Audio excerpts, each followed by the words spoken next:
জাপানের সুবাতা অঞ্চলের কাহকু লেগুন সূর্যমুখী ক্ষেত আবারও জনসাধারণের জন্য খুলে দেওয়া হয়েছে। তারপর থেকেই শুরু হয়েছে পর্যটকের আনাগোনা।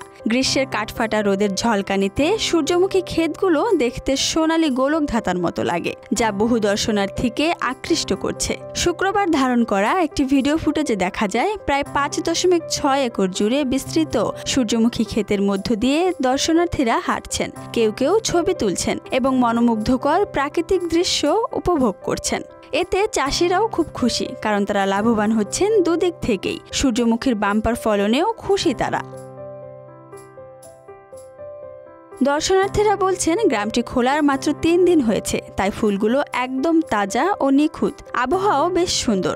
অনেক প্রেমিক প্রেমিকা যুগল সহ সন্তান এবং পরিবার নিয়েও এসেছেন অনেকে। 30 বছর ধরে সুবাতা অঞ্চল গ্রীষ্মকালীন সোনালী ফুল সূর্যমুখীর উজ্জ্বল ক্ষেতের জন্য জনপ্রিয়।